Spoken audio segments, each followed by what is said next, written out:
Welcome to Lesson 3's mission. We are now going to be taking our model that we created in Lessons 1 and 2, and we're going to be adding properties first, and then in the next part we'll be adding a hierarchy to our model. So first and foremost, we're going to be adding some properties.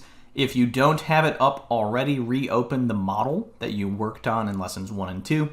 If you can't find it, you can find it in your Files section, or you can go to the Modeler and find it in Recent Files. Once you have your model open, we're ready to start adding some properties to a number of our dimensions.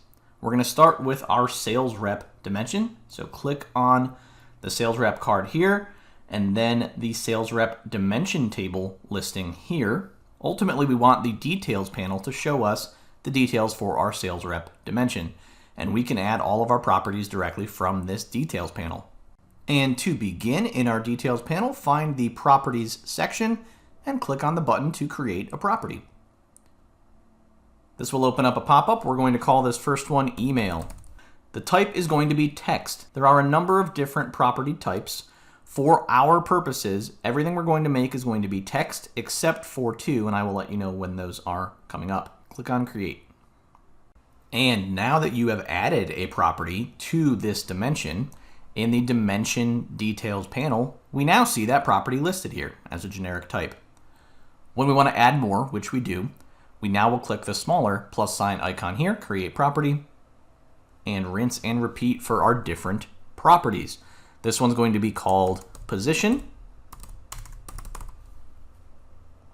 We're going to keep things moving and add another one here for region ID.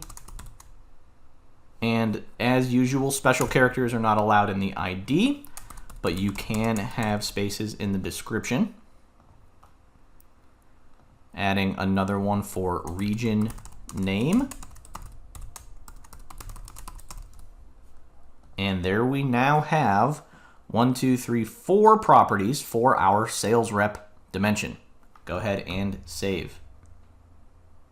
The next dimension we will be adding properties to is our building dimension. Click on the dimension table header here for our building dimension, which opens up the dimension details panel, and click on the create property button.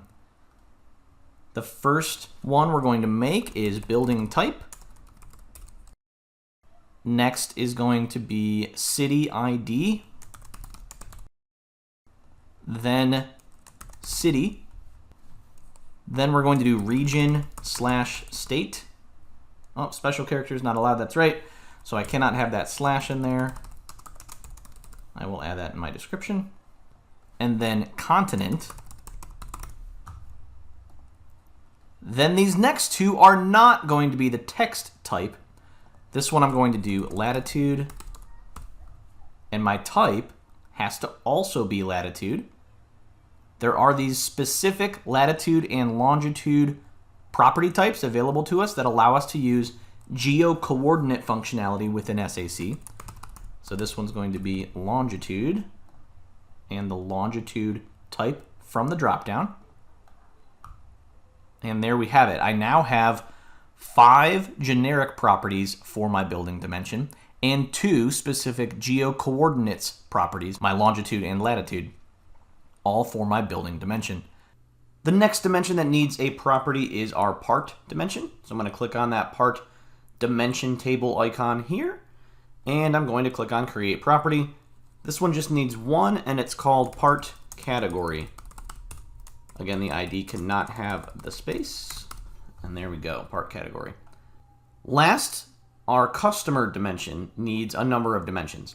So here I'm going to click on that customer dimension table item there. Go to the dimension details panel, click on create property, and again, we have a number of these. We're going to do city ID, then we're going to do city name,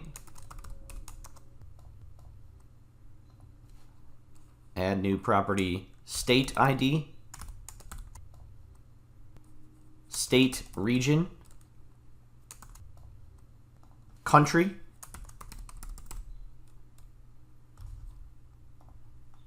and then this dimension will also have the latitude and longitude properties. So for those, make sure you use the correct item in the dropdown for those geo-coordinate properties.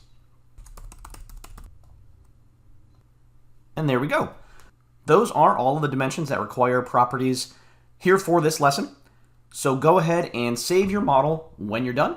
Don't forget to save. And then we will come back for part 2 of this mission to add hierarchies to our model.